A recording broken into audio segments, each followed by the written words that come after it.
Hey everybody, this is me being very vulnerable, very authentic, all kinds of therapist things. This is the teaser part of the recording, the part where I was going to just simply tell you that coming up on today's episode, 7 science-backed things you must do to raise successful kids. I'm going to break down a wonderful article by Inc. Magazine's Bill Murphy Jr., but I inserted an ad for the first time coming up after the teaser and had no idea that it had gone a little bit long. So the ad coming up is about 4 minutes long. It's something I'm kind of passionate about. So I'm just going to go ahead and tell you, you can have your finger ready to that to advance every, 15, 30 seconds.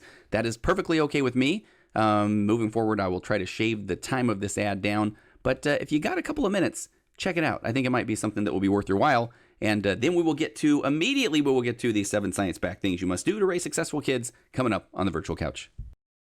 So if you've been a longtime listener to the Virtual Couch, you've heard me do some ads for some partners that I have truly been passionate about, but you might have also noticed that it's been a little while since I've talked about those partners. And all of them are wonderful companies, but here's kind of a little behind the scenes from the podcast world.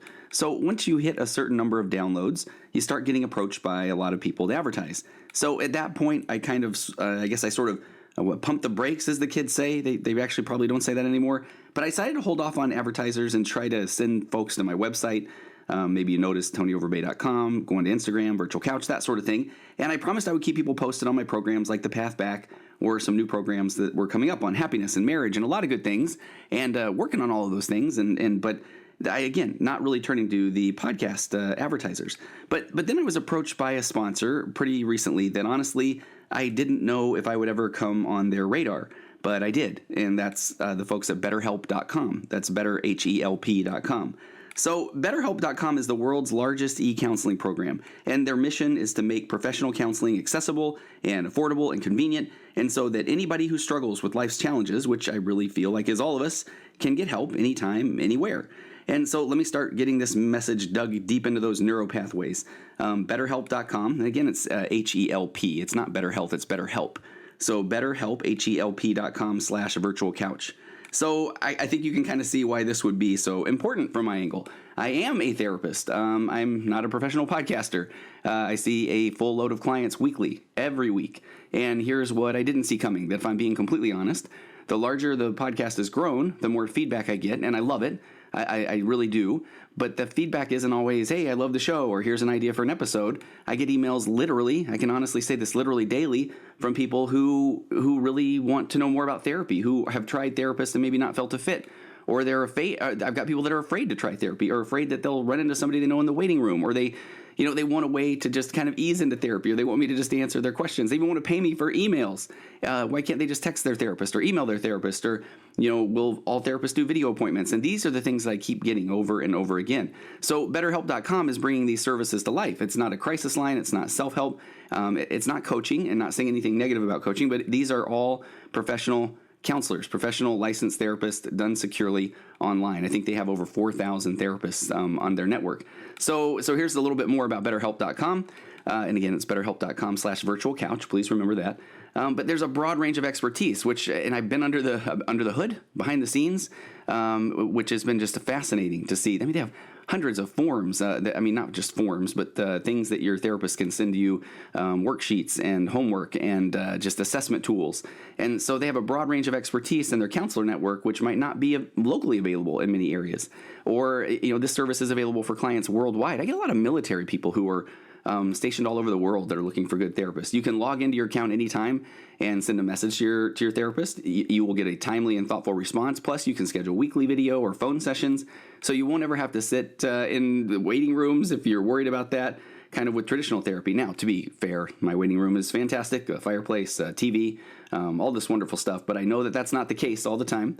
BetterHelp.com will help you assess your needs. They'll match you with your own licensed professional therapist, and there's some assessment tools that will kind of point you in that direction, and then you can start communicating with somebody in under 24 hours. That's, again, I've been blessed with a nice busy practice, and you can have a wait list. Sometimes it can take a while to get into a therapist.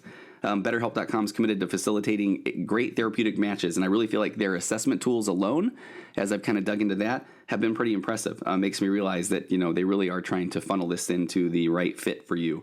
A little bit more affordable than traditional offline counseling, and financial aid is available. And those are the things, honestly, I never knew. I would hear the BetterHelp.com ads, and I really wondered what the pricing was, and the financial aid part I had no idea. But BetterHelp likes to say that they want you to start living a happier life today. So visit their website, and you can read their testimonials. They're posted there daily. And I'll probably read some of those down the road, but betterhelp.com/reviews. And again, visit betterhelp.com, and that's betterhelp, HELP.com/virtual couch. And you can join. It's over 500,000 people right now that are taking charge of their mental health with the help of an experienced professional. So there's a special offer that I have. It's for the virtual couch listeners. You get 10% off your first month at betterhelp.com. Again, that's betterhelp.com/virtual couch. Please, if you have questions, go there, check it out, read the reviews, but go to betterhelp.com/virtual couch. And I'm going to be honest, I'm going all in here. I have my own account. I'm going to choose my therapist, and I'm going to talk to him about what it's like to get a dozen emails a day, every day, and want to be able to help everybody, want to be able to help the world. So I hope that I've made it clear in my episodes that, first off, I am not a replacement for professional counseling. My goal is to bring awareness to the things that I believe can help. You can look for people that know things about the nurtured heart, or about emotionally focused therapy, or about acceptance and commitment therapy. I wish I would have said those things earlier in this ad. But I hope that I always convey the message to seek help through professional counseling. If you are an in-person person, then go find somebody in your area. You bet. If you want to try online counseling, then I recommend giving betterhelp.com, again, betterhelp.com/virtual couch a try. So please go visit betterhelp.com/virtual couch. And if you use that link, you'll get 10% off your first month of services. Here is to better mental health for all of us.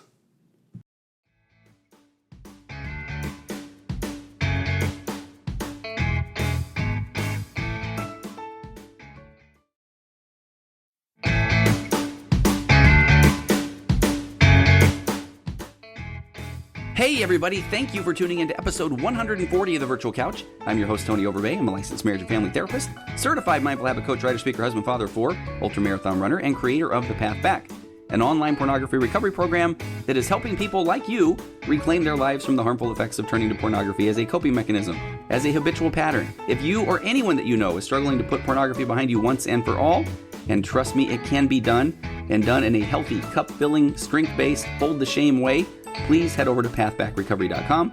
There you can is that a word? You can download a short ebook that describes 5 common mistakes that people make when trying to overcome pornography addiction. Again, that's pathbackrecovery.com. And just please take a quick second, visit Virtual Couch on Instagram at Virtual Couch. And you can find a Virtual Couch page on Facebook. There's also Tony Overbay, licensed marriage and family therapist, there as well. And last but not least, please stop by tonyoverbay.com and sign up there to find out more about a lot of really exciting programs and things coming up soon. Let's get to the episode.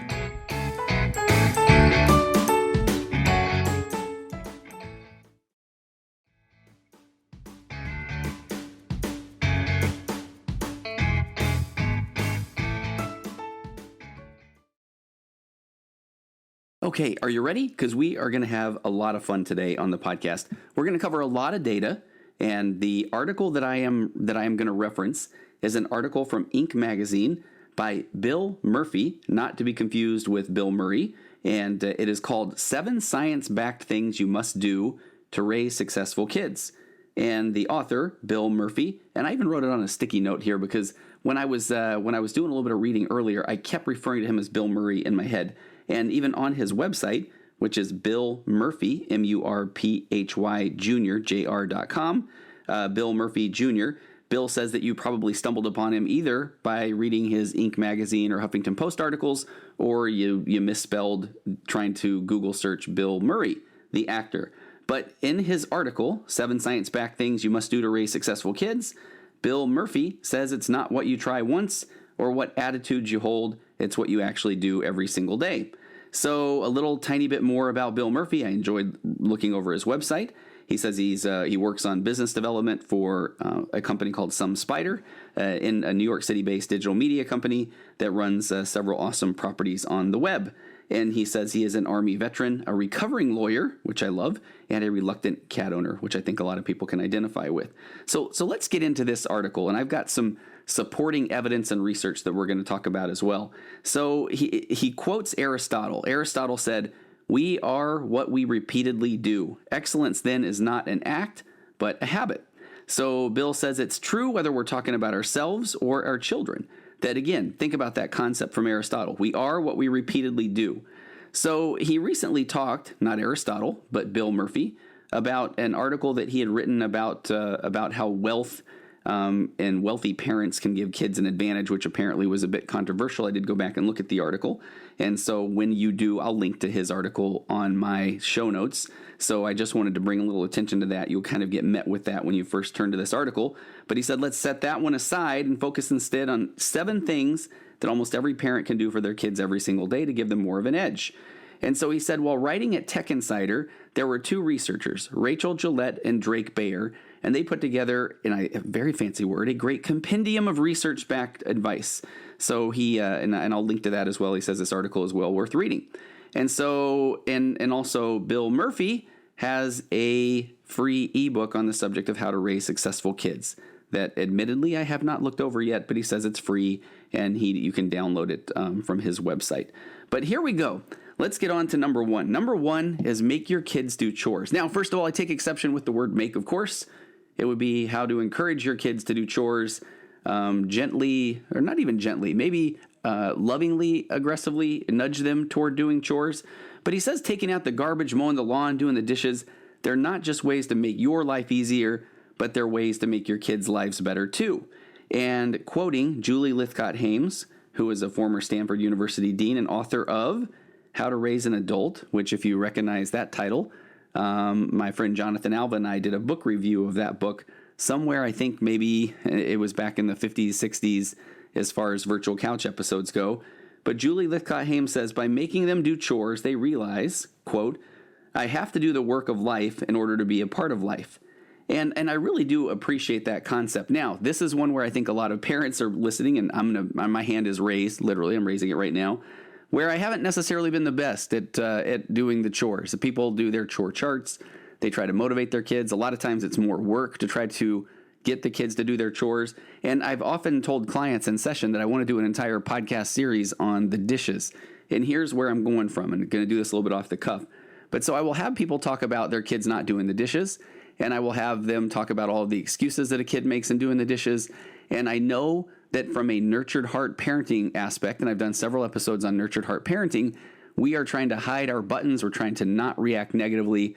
So when our kids don't do the dishes, in theory, we don't react, we don't blow up, we give them an opportunity, and we seek opportunities to praise. So when they do something, when they do a little bit of the dishes or that sort of thing, that we get to say the things of like, hey, I appreciate you doing the dishes because that sure helps out your mom and me, that sort of concept.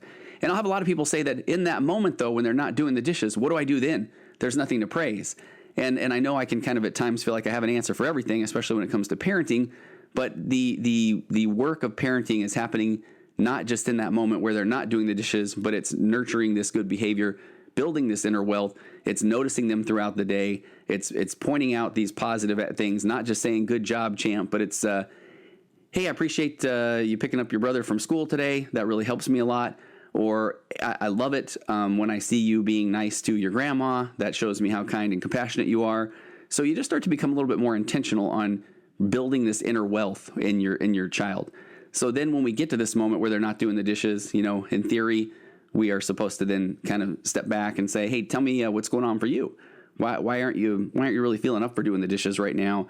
And I know that kids are going to make excuses, but the kid wants to be heard. So if they feel like life is not fair, or they're kind of giving you, I'll do it later, then it's hearing them and not immediately going on the attack and saying, okay, I hear you. That makes sense. I can understand. You want to finish whatever you're doing. I just worry that this is a situation where you're not going to do the dishes. That's not like I'm about to ready to start on a whole parenting podcast. So I will kind of take a break there. But so the concept is having them do the chores. And then my whole point is, as a nurtured heart parenting person, or as an emotionally focused EFT type of therapist who says, I will have a little bit of empathy and compassion, so tell me more. But it is hearing your kids and then trying to come up or figure out the reasons why them not doing the chores is happening. And the reason I set the table with that concept is he also says at the end of this part 1, he says, related, be an authoritative parent rather than authoritarian or a permissive one. Create a world in which your child grows up with a respect for authority but doesn't feel strangled by it. And I think that's maybe where I should have read that paragraph before I went on that tangent about the nurtured heart parenting, is that you can be an authoritative parent rather than an authoritarian or a permissive one. The permissive one, we know how that one goes, right? Hey, do your dishes, do the dishes, do the chores, and then we never follow up, and then we get angry about why aren't you doing anything, and then we raise our voices and we get really angry, and then they do something, and so we've created this pattern where our kids only react when we get angry. And I think a lot of parents that I talk to fall into that pattern. So they say, but they don't do anything until I yell. And it's like, well, right, but we've kind of set the stage where they're not going to do anything until you yell, because you're not going to really do anything until you yell. So it's kind of it's the whole setup there. So growing up with a respect for authority but not feeling strangled by it. I did a couple of episodes on teaching kids empathy, which I think is back in the 80s or 90s of episodes, not years, but the numbers of episodes on the virtual couch. And in those, there's a lot of concept there about being able to nurture empathy. And a lot of that comes from sharing your experiences of what you're seeing with regard to people and things in the world, and having your kid be heard as well. So I think that's a big part where you can help someone grow this respect for authority, but not feel strangled by it. And the concept of authoritative versus authoritarian. Authoritarian is the person who is going to lay down the law at all, regardless of hearing a circumstance or a situation or a unique situation about, from your teenager or your kid. And I know that a lot of kids, that what they're going to say is the reason why they're not doing things is going to sound like an excuse.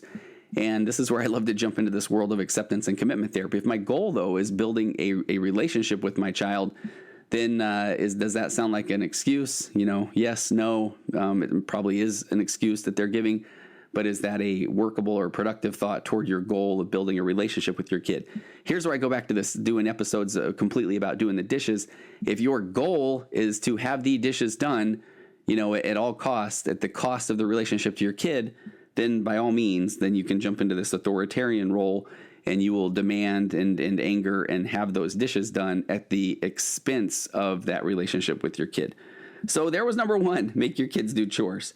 Number two, teach them social skills. Bill Murphy says, have you ever worked with socially awkward people? He said it'll probably be no surprise to you to learn that a 20-year study at Penn State and Duke found that kids with good social skills turned out to be more successful. Socially competent children who could cooperate with their peers without prompting, be helpful to others, understand their feelings, and resolve problems on their own, were far more likely to earn a college degree and have a full-time job by age 25 than those with limited social skills, according to these researchers Gillette and Baer. And here's the part where, and I didn't even mention this up front, but I've actually been emailed this particular article a couple of times and asked to get my thoughts on it. So that's part of what prompted this podcast recording, because I thought we could do some good work around parenting and talking about how to raise kids. But then I coming up here in a little bit, I've got a couple of things that might question some of the research that is in this article. Or I think, if anything, it's going to show you that we really need to figure out what your particular goals are as a parent based on your own values, and then how do you implement those in this kind of framework of creating or becoming a better parent. So teaching these social skills, how do you do that? I would refer back to this concept, of how to teach a kid empathy, and these episodes that I did earlier. Maybe I need to link to those in the show notes as well, because a lot of that is just this concept of being right there alongside your kid and helping them understand or figure out the world, asking them what are the things that they are seeing, have them describe to you people that they see and emotions, and be able to start to label and name emotions. That's some of that fundamental work that is going into teaching them social skills. Is it normal? And here's where I want to talk as well. That I wasn't going to break into the world of personality disorders or the dreaded narcissism or those sort of things that I do a lot of podcasts on. But if you go look at the research that's kind of around personality disorders, it's pretty fascinating. A lot of people want to know, is it nature, nurture? Is that something that my child was just born with, or have I created this person with a personality disorder? And what I really appreciate is some of the research, some of the data that says that, when our kids are little, every kid is self-centered. That's the kind of the way they work. Life is about what is happening to them. And as they have this secure attachment to hopefully a parent or parents or grandparents or people in their lives, as they have this secure attachment where they feel like the person does care about them, hears them, is there for them, cares about them, wants to know more about them, they slowly move from this self-centered concept to self-confident. Now, that doesn't mean that if we're not self-confident that something happened along the way. There's still a lot of factors or variables at play. But that concept is that the more that we're kind of there with them and help them become that secure attachment, then the more they can move from self-centered to more of this self-confident, which along that way is teaching them social skills. All right, so let's move on to number 3. Teach and demonstrate high educational expectations. And I really like this a lot, and kind of go off on a little bit of a tangent here too. He says that we're combining 2 practices here, but they're related. He meaning Bill Murphy, the author. He says, first, a University of Michigan study finds that if you want your kids to go to college, present yourself as a good role model by making sure you finish your education first. And he said, meantime, make it clear that you expect them to study through college too. And so right away here, and this is a part where I love the therapist part of me that just bubbles up that I can't turn off. And that is the concept of if somebody is hearing this now and they're feeling the, oh no, I didn't finish college, I'm not that role model, what's wrong with me? You're the only one that has those private experiences that have led you to the point where you're at right now. You know, the nature, the nurture, the birth order, the things you've been through in life, the attachments, the lack of attachments, whether you've moved, whether you've had people in your life die, all these sort of things. So when you hear this, if you want your kids to go to college, present yourself as a good role model. We're working. That's the template that kind of this research or this study is working from. If you didn't finish college and that wasn't something that was as important for you, then that's okay. I mean, that's the data that we're working with. So teach and demonstrate high educational expectations doesn't just mean having someone attend a 4-year college and get a degree. This is the part where I have people that have they provide wonderful examples of trade schools, technical schools, auto mechanics, IT, those sort of things as well. A lot around like nursing, ultrasound, sonogram, all this kind of technologies where you go and learn a trade that is a very valuable trade that is that pays well, cosmetology school, all of these things that are educational experiences. And so we can model those. It doesn't mean you just have to have a 4-year degree. But the quote here says, parents who saw college in their child's future seem to manage their child toward that goal irrespective of their income and other assets, said UCLA professor Neil Halfin, who studied data from 6,600 kids who were all born in the year 2001. So I think the point there, which I liked, is you can fill in anything. If it's parents instead, it says parents who saw college in their child's future.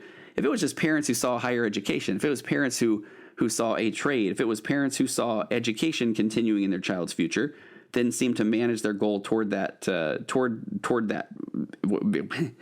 stumbling over my words here, manage their child toward that goal irrespective of income and other assets. I think that's the key. So it's that, and really it's that concept of building that relationship with your kid, with your child, with your teen, and then working toward their future, being alongside them for that ride, being able to nurture those things that are important.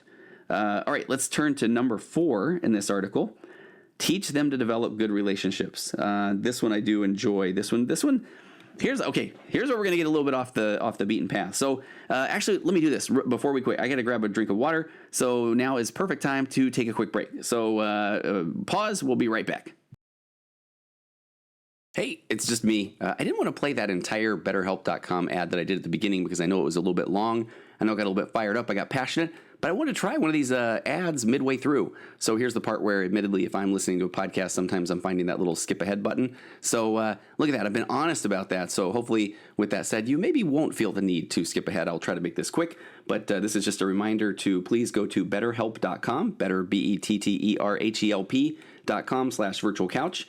BetterHelp.com is the world's largest e-counseling program, and their mission is to make professional counseling accessible, affordable, convenient to anybody who struggles with life's challenges. They can get help anytime, anywhere, and so again, I think you can see why I am so passionate and excited that BetterHelp.com is a partner of the Virtual Couch. They have a broad range of expertise in a lot of different areas: acceptance and commitment therapy. If you're a cognitive behavioral therapy guy, if you like a little bit of nurtured heart, a little bit of love and logic, if you want some parenting help. Go check them out and go to BetterHelp.com/virtual couch. The service is available for clients worldwide. You can log in anytime to your account and send a message to your therapist, and you'll get a timely and thoughtful response. Plus, you can schedule weekly video or phone sessions. And that assessment tool at the beginning is pretty impressive. They'll help you assess your needs and match you with your own licensed professional therapist. And you'll start communicating in under 24 hours. So what are you waiting for? BetterHelp wants you to start living a happier life today in whatever way that you feel that it would be helpful for you. Parenting, individual counseling, couples counseling, you name it.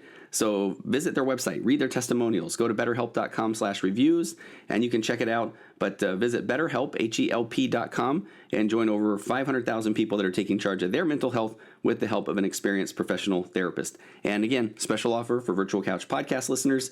You get 10% off your first month. And I mentioned this in the beginning if you didn't listen to that entire ad, but it's a little bit more affordable than traditional counseling, and they also do have financial aid available. So a special offer for my Virtual Couch listeners, you get 10% off your first month. Just go to betterhelp.com/virtualcouch. All right, back to the show. Okay, and we are back. So number 4, picking up there. Number 4, teach them being kids, to develop good relationships. So here's where things get a little bit, I'm not going to say controversial, but I wanted to do a little bit of side research, and I'm going to bring a few different things in. So hang in there with me for a second. In the article, Bill Murphy says, teach them to develop good relationships. He says, we've all heard of parents whose marriages were failing, but who decided to stay together for the sake of the kids.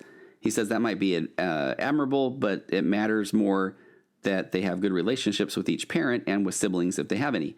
So then he quotes a University of Illinois study that showed that it matters more that kids grow up in a home without conflict among their peers and siblings than if their parents are together.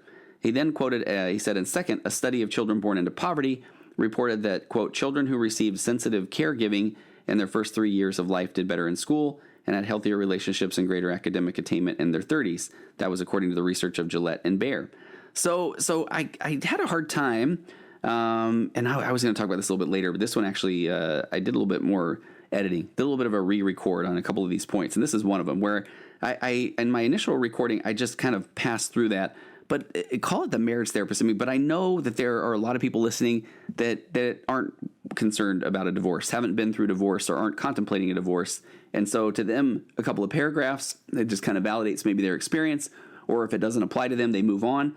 But again, marriage therapist to me, seeing 20 couples a week or more, I do recognize that how difficult this can be when someone doesn't feel like their relationship is as solid as it needs to be, and they worry about the effect that it's having on their children.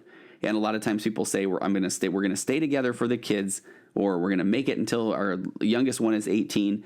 And that's the part where I understand. I have empathy for, I can't have a complete understanding, but I have empathy for a lot of people in those situations. Because if we go to those private experiences that of those people that I work with, that there's a good chance, or a lot of times they have been children of divorce, or they remember what that was like. And so they will get very emotional in the room and want to spare their children any of those kind of similar feelings or concepts that they may have had. So there's an article that I keep bookmarked often, and it's from the Scientific American, and it's by Hal Arkowitz. It's called "Is Divorce Bad for Children?" And I'll link to this as well. So I just think there's some really interesting data here. He says many of the 1.5 million children in the U.S. whose parents divorce every year feel as if their worlds are falling apart. He says divorcing parents are usually very concerned about the welfare of their children during this troublesome process.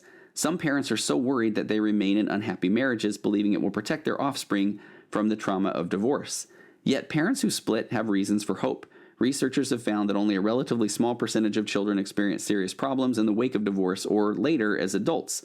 And then he says that in this article, he says, we discuss the finding as well as the factors that may protect children from the potentially harmful effects of divorce. And again, I know that a lot of my audience, a lot of people that listen to the Virtual Couch, are having some challenges in their marriage. And I know that there are a lot of components and factors. There's societal pressures. There's religious community pressures. And I want you to know, I understand that. And I know that there are commitments, covenants, things that have been made that a lot of times people feel like there is no option. This is their lot in life.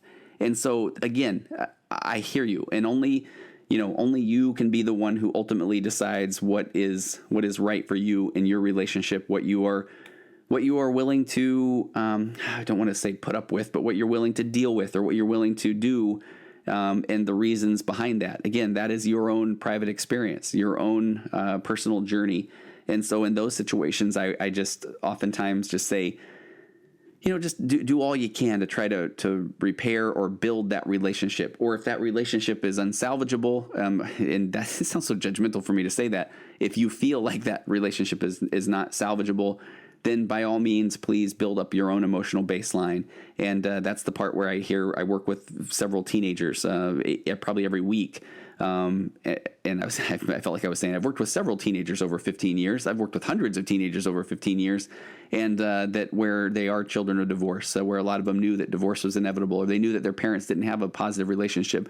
They often will identify one of their parents as the quote, the rock, the person who is really who they turn to, who they know that parent is going through a lot.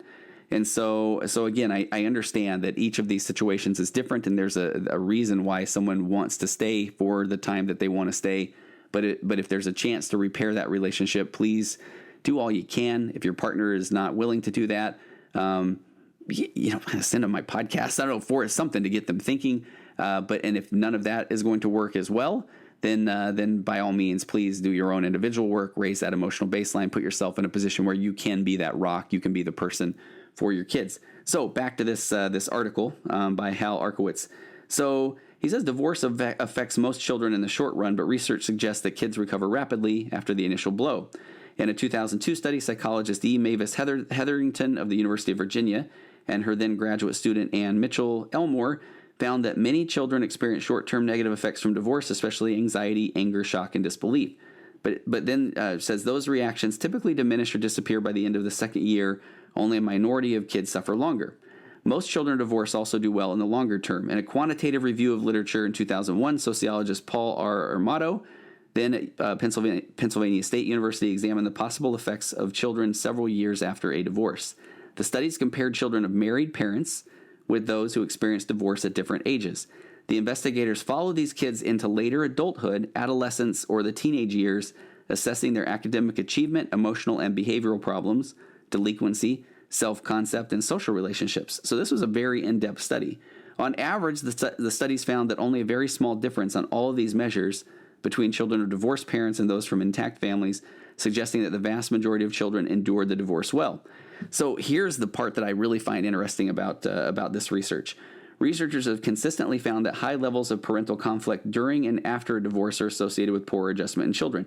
Now, you would want to say, well, no kidding. And I know that this whole topic deserves a podcast on its own. As a matter of fact, I need to do that. But I often have people that when they are going through divorce, that they say they just want to do whatever's right for the kids, but then their own issues get in the way. There's anger, there's sadness, there's withdrawal, all of these. I can understand those emotions, but if the goal is to put the children first, then, is it fair to have those emotions? Absolutely. Is it productive to air them out in front of the kids? No. And so that's the part where just really getting down and doing some really good co-parenting counseling is a good thing. But really following ground rules and just understanding that we still have this co-parenting that we have to do for the kids. So, here we go. Where did okay. Apparently when the marital conflict is moved, let me back up. I don't want to miss this part because this is the important part, which is why it got me off on a little bit of a soapbox there. So the effects of conflict before separation, however, may be the reverse in some cases. So let me even back up further. So researchers have consistently found that high levels of parental conflict during and after divorce are associated with poorer adjustment in children. That's where I went off the path. The effects of conflict before the separation, however, may be the reverse in some cases. This is so interesting. In a 1985 study, Hetherington and her associates reported that some children who were exposed to high levels of marital discord prior to divorce actually adjusted better than children who experienced low levels. Now, that doesn't mean go amp up the marital discord before divorce, but it's just this is the data, the way the data presented. Apparently, when marital conflict is muted, children are often unprepared when told about the upcoming divorce, and that's that concept of when someone feels blindsided. If they think everything was going fine. Again, the goal is not to argue in front of the kids, but this is just kind of the way the data presented. They're surprised or even terrified by the news. In addition, children from high discord families may experience the divorce as a welcome relief from their parents fighting. That's the part that I thought was really fascinating because, I will have, if I'm doing couples therapy, I'll have couples that say, I'm sure my kids don't have a clue. If I'm doing counseling with teenagers who know that their parents have relationship issues or conflict in the marriage, they are very aware, extremely aware that that's the case. So taken together, the findings suggest that only a small percentage of young people experience divorce-related problems. And again, that's not saying they experience none, but it's in the long term. Even here, the causes of these lingering difficulties remain uncertain. Some troubles may arise from conflict between mom and dad associated with the divorce. The stress of the situation can also cause the quality of parenting to suffer. I think there's so many hidden gems here that the stress of the situation or the divorce could cause the quality of parenting to suffer. So when I'm working with a couple or I'm working with an individual going through a divorce, it's again, self-care, raise that baseline, and be there for your kids. Do your best not to let that quality of the parenting to suffer. Divorce frequently contributes to depression, anxiety, or substance abuse in one or both parents, so that may bring about difficulties in balancing work and child rearing, and these problems can impair a parent's ability to offer children stability and love when they are most in need. Then, man, I've got 2 more paragraphs. Hold with me here for a second if you're interested in this part. If not, you can skip ahead 15, 30 seconds. The experience of divorce can also create problems that do not appear until late in the teenage years or adulthood. In 2000, in a book titled The Unexpected Legacy of Divorce, a 25-year landmark study, Judith Wallerstein, then at the University of California, Berkeley, and her colleagues present a detailed case study suggesting that most adults who are children of divorce can experience problems like depression and relationship issues, but scientific research doesn't support that view that problems in adulthood are prevalent. Instead, it demonstrates that most children of divorce become well-adjusted adults. So I thought that was kind of, so if I sounded like I just doubled back on myself there, is that this book that talked about the unexpected legacy of divorce, a 25-year landmark study, presents some data that talks about depression and those things happening later down the road from divorce. But then some data, some research a little bit later. For example, the 2002 book For Better or Worse, Divorce Reconsidered, this researcher Hetherington and her co-author journalist John Kelly describe another 25-year study where Hetherington followed children of divorce and children of parents who stayed together, and she found that 25% of the adults whose parents had divorced experienced social, emotional, or psychological troubles compared with 10% of those whose parents remained together.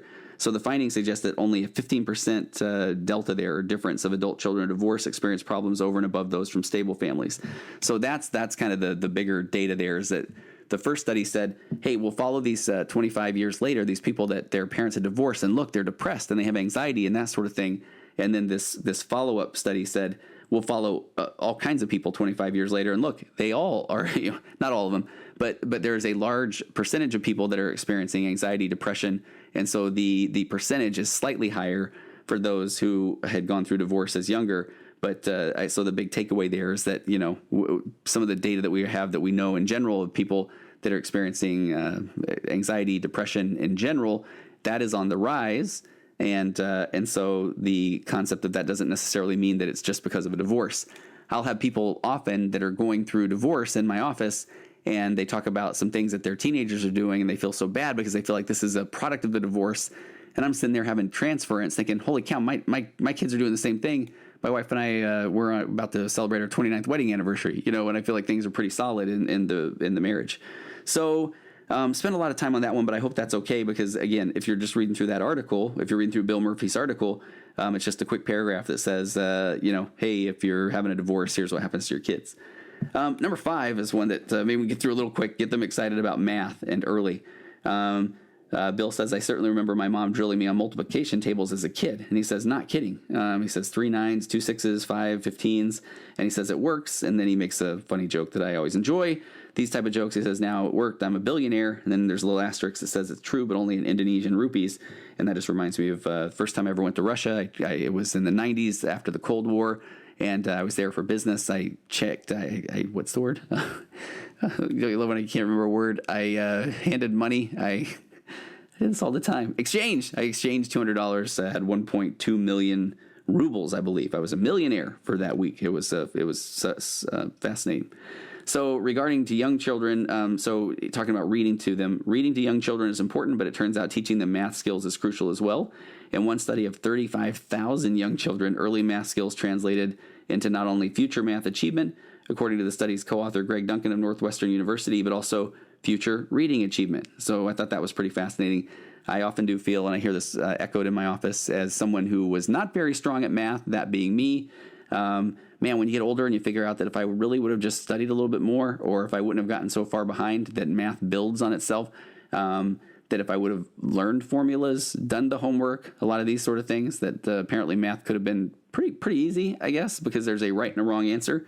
So, but that's an important part, teaching your kids math. Okay, this one I'm excited to talk about. Number 6, teach them to try and not to worry about failing or much else. So Bill Murphy says, you probably read about the idea of adopting a growth mindset versus a fixed or a scarcity mindset. If you haven't, short version, for your kids, you want a growth mindset. You want them to view failure, which happens to all of us, as a chance to learn and grow, not as an ending. In other words, don't worry, keep trying. More than that, try to control your level of stress, or at least control the extent in which they perceive your stress. And I know I'm making this podcast is going a little longer than I had intended, so I will try to not go too far down this path of, I love the concept that he's talking about of try to control your level of stress, or at least to control the extent to which they perceive your stress. So this is, I often refer to this one as the what happens when you spill in your home concept. So when you spill, it is when your kids spill, it's one of the greatest times to practice mindfulness like nobody's business, because spills happen. They do. And spills are actually an opportunity to show your kids that I care about you more than the fact that we have to clean up a spill. And one of the first things I ever wrote that is still up on my website somewhere up there is talking about this concept of embracing the spills in life. You know, if you grow up in a home where spills were met with anger or loud voices, then man, when you spill something, you are terrified. And but kids don't set out at the start of the meal to see if they can spill their drink, their milk, their juice, whatever it is. Adults, we spill. I was at a very, very high-end training meeting at a very ginormous corporation a few weeks ago, and there was a big spill, and it was so impressive. And I even pointed this out to the group. I mean, there were these high-ranking executives for this company, and everybody jumped into action, grabbing Kleenexes, napkins, paper towels, removing electronics away, you know, because of the spill. Nobody freaked out. Nobody overreacted. It was literally like a team bonding experience. Not that I'm recommending that we do a spill on the conference table and then see how everybody reacts, but it was pretty impressive. And so controlling the extent in which they perceive your stress, because kids are going to fail. That is the way that life works, and that's okay. So I want to, again, a quick tangent, but boy, follow me on this one, please. This has been something that's kind of changed my life here over the last couple of weeks. There's a book called Grit by Angela Duckworth. If you're not familiar with it, I highly recommend it. As a matter of fact, I have a wonderful couple that is going to come on and do a book review with me about this book, Grit. One of those where they wrote in and asked about the book, and I'm doing another one of those things where it's like, hey, funny you should ask. Let's do a podcast together. So I'm really excited to do that. So I went back and listened to the book Grit over about 2 or 3 weeks ago. Grit is by pioneering psychologist Angela Duckworth, and I'm reading this from the Amazon page. But Angela Duckworth shows anybody striving to succeed, be it parents, students, educators, athletes, business people, that the secret to outstanding achievement is not just talent, but it's a special blend of passion and persistence, which she calls grit. Drawing on her own powerful story as the daughter of a scientist who frequently noted her lack of genius, Duckworth now is a celebrated researcher and professor, and she describes her early eye-opening stints in teaching, business consulting, and neuroscience, which led to a hypothesis that what really drives success is not genius, but it's a unique combination of passion and long-term perseverance. In the book Grit, she takes readers into the field to visit cadets struggling through their first days at West Point, teachers working in some of the toughest schools, finalists in the National Spelling Bee. She also mines fascinating insights from history and shows what can be gleaned from modern experiments in peak performance. And she shares what she's learned from interviewing dozens of high achievers. And one of those is what I want to read a little bit about. So in this book, Grit, there are 2 pages, and I took pictures of them and I sent them immediately to my wife. And I've actually shared them with a couple of colleagues as well and some of my clients. The 2 pages, let me read these. I'm going to read them, so please hang tight here. I think it's actually even page 110 and 111 in the book Grit. So she's talking about Jeff Bezos. And if you don't recognize the name, if you ever have used Amazon.com, which I think we probably all have, Jeff Bezos is the founder of Amazon. So hang tight with me. This is fascinating. It goes into this parenting concept and how you can teach them to fail. So Jeff's, here we go. Jeff's unusually interest-filled childhood has a lot to do with his unusually curious mother, Jackie. Jeff came into the world 2 weeks after Jackie turned 17 years old. So, she told Angela Duckworth, I didn't have a lot of preconceived notions about what I was supposed to do. She remembers being deeply intrigued by Jeff, and his younger brother and sister. She says, I was just so curious about these little creatures and who they were and what they were going to do. I paid attention to what interested each one, and they were all different, and followed their lead. So this is Jackie, the mom, saying she followed their lead. She said, I felt it was my responsibility to let them do deep dives into what they enjoyed. For instance, at 3, Jeff asked multiple times to sleep in a, quote, big bed. Jackie explained that eventually he would sleep in a big bed, but not yet. She walked into his room the next day and she found him, screwdriver in hand, disassembling his crib. Jackie didn't scold him. Instead, she sat on the floor and helped. Jeff slept in a big bed that night. By middle school, he was inventing all sorts of mechanical contraptions, including an alarm on his bedroom door that made a loud buzzing sound whenever one of his siblings trespassed across the threshold. She said, "We made so many trips to Radio Shack," Jackie said, laughing. "Sometimes we'd go back 4 times in a day because we needed another component. Once he took string and tied all the handles of the kitchen cupboards together, and then, when you opened one, all of them would pop open." She said, "I tried to picture myself in these situations. I tried to picture not freaking out." There's the key moment of these 2 pages. She tried to picture herself not freaking out. The milk spills on the counter, not freaking out. Kid fails at something, not freaking out. She said, "I tried to imagine doing what Jackie did." This is Angela Duckworth saying, which was to notice that her oldest son was blooming into a world-class problem solver and then merrily nurture that interest. "My moniker at the house was Captain of Chaos," Jackie told me, "and that's because just about anything that you wanted to do would be acceptable in some fashion." Now, of course, I'm not saying that that's going completely off the deep end or torturing things or people or animals. I mean, it's not that. It's Captain Chaos. That if you want to do something, let's talk about it. Let's kind of weigh the pros and cons. I'm here for you. You can come to me with anything. Literally, you can, and we're going to try to talk about it. That's the concept here. Jackie remembers that when Jeff decided to build an infinity cube, essentially a motorized set of mirrors that reflect on one another's image back and forth ad infinitum, she was sitting on the sidewalk with a friend. Jeff comes up to us and is telling us all the science behind it, and I listen and I nod my head and I ask a question every once in a while. After he walked away, my friend asked if I understood everything, and I said, "It's not important that I understand everything. It's important that I listen." Holy cow, how fascinating is that? It's important that I listen. I'm going to try to remember to get back to a tangent with that concept. 2 more paragraphs. By high school, Jeff had turned the family garage into a laboratory for inventing and experimentation. One day, Jackie got a call from Jeff's high school saying he was skipping classes after lunch. When he got home, she asked him where he'd been going in the afternoons. Jeff told her he'd found a local professor who was letting him experiment with airplane wings and friction and drag. "And okay," Jackie said, "I got it. Now let's see if we can negotiate a legal way to do that." In college, Jeff majored in computer science and electrical engineering, and after graduating, applied his programming skills to the management of investment funds. Several years later, Jeff built an internet bookstore named after the longest river in the world, Amazon.com. He also registered the URL www.relentless.com, and Angela Duckworth says, type it in your browser and see where it takes you, and I did that the second that I read that paragraph.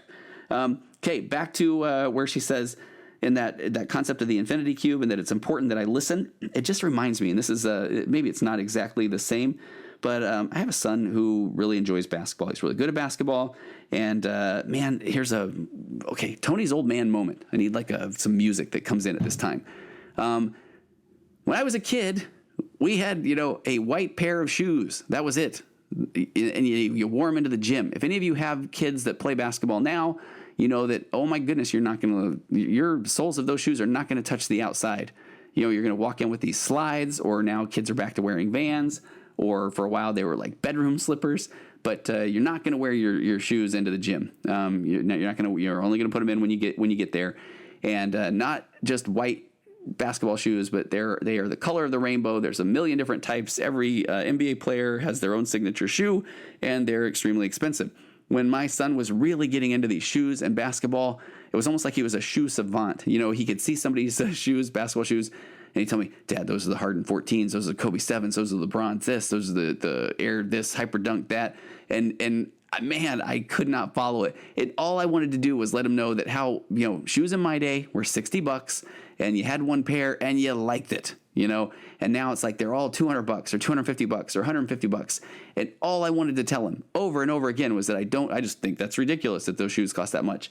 I was not down on the floor helping disassemble the crib, I'll tell you that much. I was sitting there full of fixing and judgment and guilt and shame and all of these things. And I remember talking with my wife one time where I just was like, what is the harm of hearing this guy? He loves shoes. Maybe he's going to become, the founder of the next Nike or whatever. And, or am I just going to make him feel bad about the fact that he loves shoes? So I started to listen, and I started to pick up a little bit on some things, understand some things. And this isn't one of those situations where I say, and then once he was heard, he never cared about shoes again and invested his money in properties by the age of 10. And now he's a multimillionaire at 15. No, he still digs shoes, but he and I can talk shoes all day long. And the fun part was he's since now grown way past me, super taller than me, and has a much bigger foot. But I got some really cool shoes when he outgrew them. So it's that being there, listening, hearing, understanding what your child is going through. And again, this is playing on that concept of teach them to try and not to worry about failing, that concept of grit. So the thing that I love about that number 6 is just, and I think this is, man, I don't know if I want to get off on this tangent right now or not. Sneak preview of some podcast coming soon to you on the virtual couch is just the more and more that we're starting to recognize just this concept of kids, that they're nothing I'm about to say is going to make me sound anything less than about 100 years old, but the kids these days, they're going to do a lot of the things that they want to do. They're going to explore the things they want to explore. They have the world at their fingertips. If they want to watch a TV show, guess what? They're going to watch the whole season. And if we try to tell them that we used to have to wait a week, they don't, I sound all dramatic, but say they don't care, but they don't have a point of reference. If we tell them that we used to have to buy CDs and there's only 1 or 2 good songs on the CD and the other 12 were a bunch of garbage and we had to go spend $15 on it, or even before that it was records, or before that it was 8-track tapes, and yes, I remember them all, they're not going, holy cow, Dad, I'm going to stop, looking for things on my streaming media so that I can get a song in a matter of seconds. I'm going to stop that because of that amazing story you just told me of you wasting $15 for 2 songs on the old Howard Jones CD. So, this is just getting to that concept of being able to be there and hear and listen to and just be there for our kids and understand their experiences and know that when we were young, maybe we could go look at something on the encyclopedia, or maybe we could watch it on one of the 3 channels of TV. I feel like I should just keep going down this path. Or, before electricity, or maybe we could gather around the radio on a Sunday night and listen to War of the Worlds. I'm way off on a tangent here. But it's just being there, listening to our kids, not trying to tell them the things that they shouldn't do. Or, it's not that we have to, but hearing them first. Seek first to understand before being understood. All right, let's get to number 7. 7, this last one, I will tell you, this is the reason I am re-recording this podcast early at 4 o'clock in the morning on a Monday instead of going with the version that I had recorded days before, because this one stuck in my brain. And that's just me being super authentic and open and honest. Number 7, the last thing about raising these successful kids, these science-based ways, the article by Bill Murphy from Inc. magazine, not Bill Murray, is show them a work ethic and achievement. So here's what he says. He says, if you want your kids to behave a certain way, the most likely way to make it happen is to model good behavior. And then he also puts a point in there. He says the second most effective way might be to model really bad behavior and let them learn from your mistakes. But he says, I'm going to suggest the first idea. And here is, and that alone is a very good point. There's a concept called the transformational figure. And that's the part where, there's some data out there somewhere that I can never find that we talk about in the therapy world, where a lot of people, for the most part, follow the patterns of their parents. But then there's people that could do almost a complete 180. And these are these transformational characters, these transformational figures. So they've learned the things that they didn't necessarily want to do from their parents, and they're doing the opposite. But again, here's where this podcast required a re-record. The next sentence, I was confident, would cause a lot of virtual couch listeners to feel bad. So I wanted to get some data to counter this next point, because I couldn't do this entire article and then say I'm going to link to it in the show notes and have somebody go up there and then say, wait a minute, you didn't cover this whole paragraph in number 7. I like the point about this work ethic and achievement, but the paragraph that follows bothers me a bit. And here's what it says. Here we go. And again, Bill Murphy, I love the cut of his jib. I love his vibe. And this article has so much good talking points. I mean, look at how long we've been talking about this. But he says, moreover, a Harvard Business School study shows that kids who grow up with working moms have advantages over those who don't. As Gillette and Bayer wrote, the study found daughters of working mothers went to school longer, were more likely to have a job in a supervisory role and earn more money compared to their peers who were raised by stay-at-home moms. Well, my wife is a stay-at-home mom, and I love her to death. I've never seen a woman work so hard in her whole life. I mean, I'm the one that's like, man, if I was a stay-at-home dad, I would be watching a lot of Netflix and some things like that. But my wife, I'm like, encourage her, hey, did you take a break today? Did you kind of relax? And the answer is always no. And I'm always feeling like, why not? That's okay.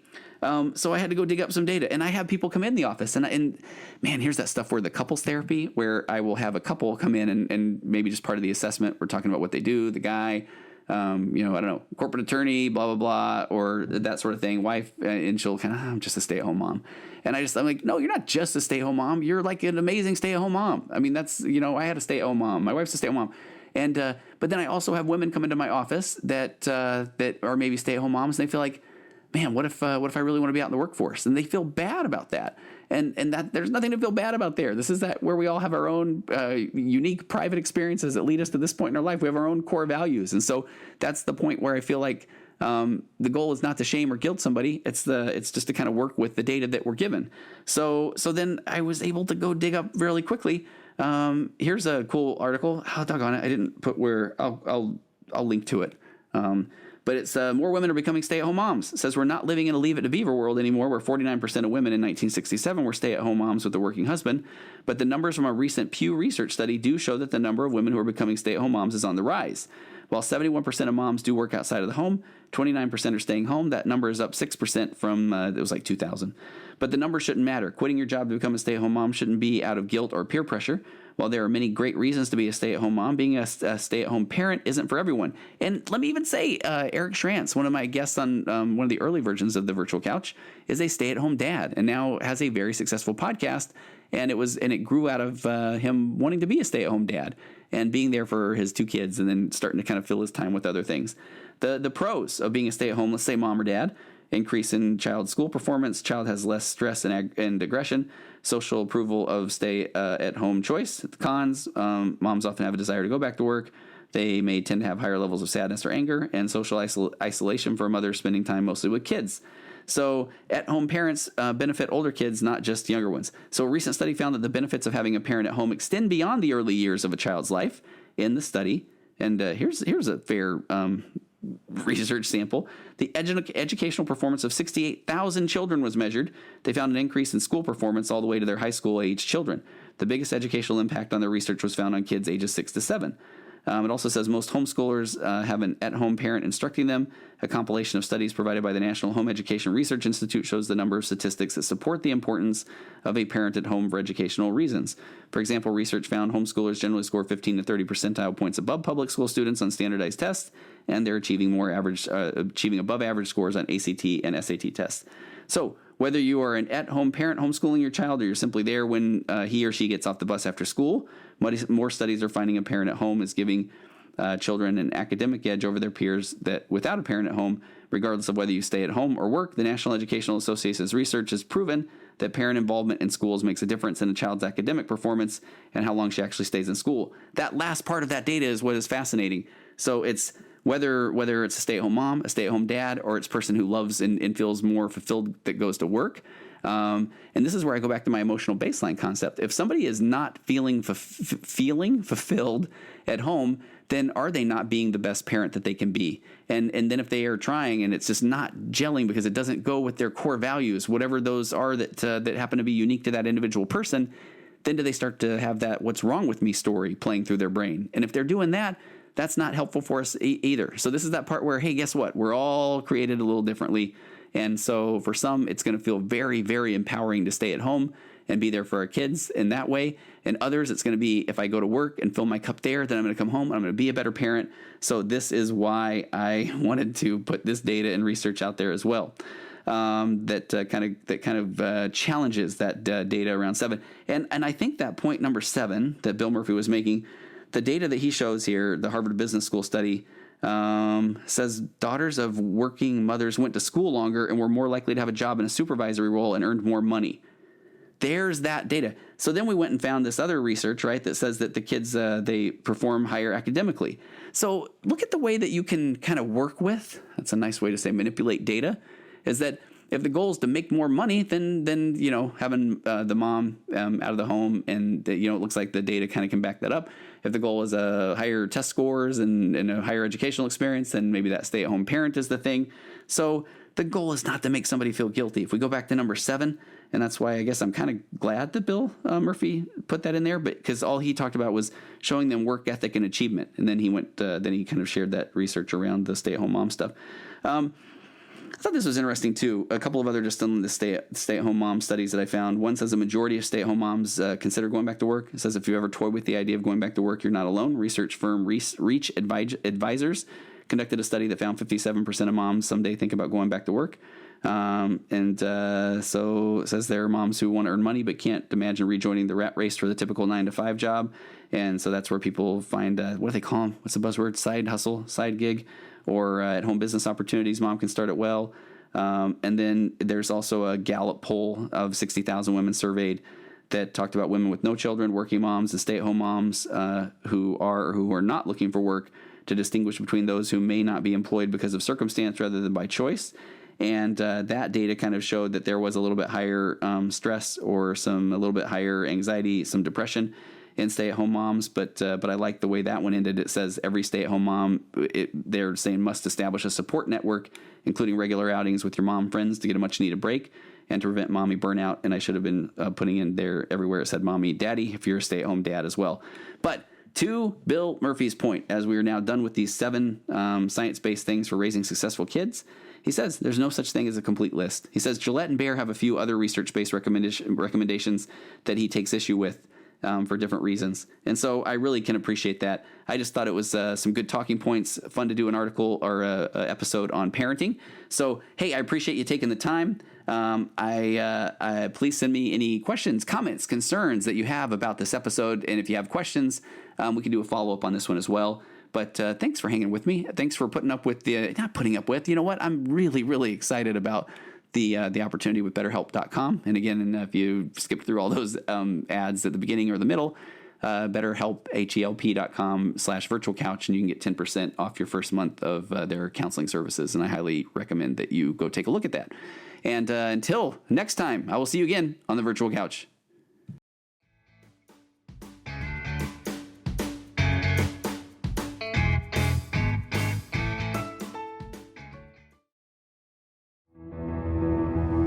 Auxbus.